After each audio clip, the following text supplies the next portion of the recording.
Welcome to our first ever Friday Night Ghost Frights. This is Haunted Road Media, and I'm your host, author and ghost historian Mike Ricksecker. Do ghost stories frighten you? Do they give you a chill? Friday Night Ghost Frights is a series of ghost tales, things that frighten you in the depths of the night. These haunted tales are taken from my own collection, personal experiences, and unexplainable events at paranormal investigations. Some may not believe the things I'm about to tell, but I assure you that every single one of the things I'm about to tell you is absolutely true. It is up to you, dear viewer, as to whether you believe me or not. For my first tale, I'm going to talk about my first ever experience at Black Bear Church and Cemetery out in Olive Township, Oklahoma.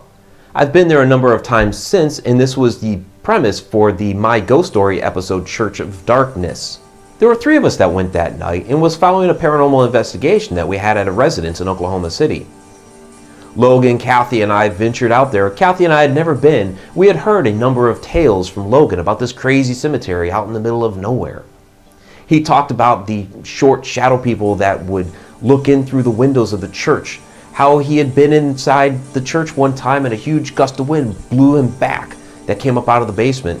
He talked about scratches that appeared on the car windows and how the shadow people chased them down the road as they drove away. We wanted to check this out and see what was going on there. I remember driving up, feeling this sense of foreboding and doom, looking at this church. It was old, decrepit, abandoned. The roof was missing. The windows were blown out except for the steel bars that were still there. Right across the dirt road from it was this cemetery that was filled with parishioners that had long since passed away.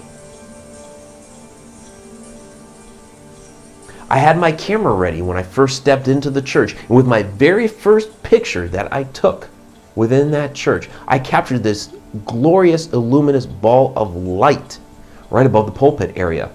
I quickly took more photographs, but never caught that ball of light again. It's just that one time. Gone, just like that. I captured a couple other little balls around the windows. Not really sure if they may be dust or something else. There was one other that I caught that originally I was going to say was dust, but half of it is obscured, looking down into the basement by the cement that's there, so it may not be. One of the legends of this place has been the crawler that has been seen along the edge of the roof. We didn't see the crawler that night, but we did feel this sense of foreboding and darkness around us. It has been rumored that the crawler and the shadow people have been conjured up by occult practices. I do want to clarify that I do not believe that the occult practices were carried on by the parishioners that were there.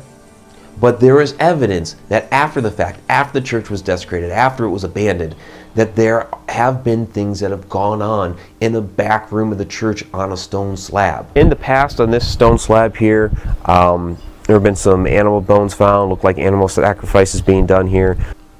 What we really needed to be careful of this particular night was the coyotes. We heard them baying in the distance, and they were coming closer and closer and closer as we continued to investigate. Our flashes going off from our cameras, and we're walking around making all kinds of noise. We have flashlights. They were coming closer and closer, and so we started to huddle near the center of the church in case they decided to come in. After a few minutes, we decided this probably wasn't a good idea. So we got into the car and we drove across the dirt road to the cemetery. Now granted, this cemetery is only about 50 or 60 feet across the dirt road from the church. It's very, very close, but we felt it was safer for us to get into the car and drive across rather than risk anything with the coyotes. We opened the gate, quickly shuffled in and closed the gate behind us. Make sure that the coyotes stayed away. Sure enough, unfortunately, they did, and their baying grew more and more faint as we searched the cemetery. The cemetery was very quiet. It was a lot more peaceful than what we were experiencing over at the church. It seems a little unusual that a church would seem heavy and dark and a cemetery would seem a lot lighter, but it did actually. We did think that we may have seen a shadow skirt up into the trees as we walked in, but we were unsure. We didn't see it again. We made the rounds, checked the headstone, saw the grave marker, the unknown cowboy. And then we decided it was time to leave. Kathy and Logan headed back to the car. I decided to make one more trip through the cemetery. It was a small cemetery, to walk through the headstones and see if I could capture any last bit. And in fact, I did.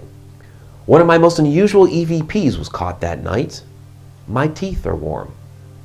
Very clear and crazy. I've never had anybody tell me before that their teeth are warm. Other people have told me that they hear something else in this EVP, but those are the words that I hear. My teeth are warm. My teeth are warm. My teeth are warm. I rejoined Logan and Kathy by the car, opened the door, was putting my equipment inside, when all of a sudden the three of us distinctly heard footsteps coming down the road. We looked at each other and remarked that, well, one of the locals must be coming down to see what's going on. After all, there are flashes of light going off from the cameras. We had our flashlights going on. Somebody was probably coming down to make sure that, we weren't a bunch of kids or, doing something to desecrate the cemetery or things like that. We waited for a moment, but nobody was coming. So we decided to actually be proactive and meet up with this person that was walking towards us. We got into the car and started driving down the road. But nobody was there.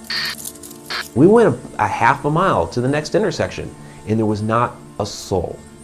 But we distinctly heard those footsteps coming toward us.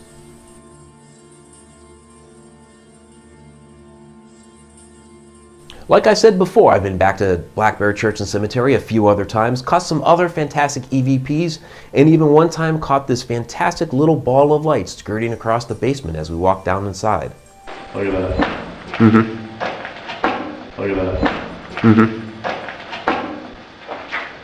But those are stories for another day. What lurks in a desecrated church? We may never really know what was conjured there. What lingers in a cemetery off the beaten path? And whose phantom footsteps are walking down an old dirt road? Thank you for watching Friday Night Ghost Frights. Please let me know what you think of our new show in the comments below. And if you have not yet, please subscribe. This is Mike Ricksecker. Until next Friday night.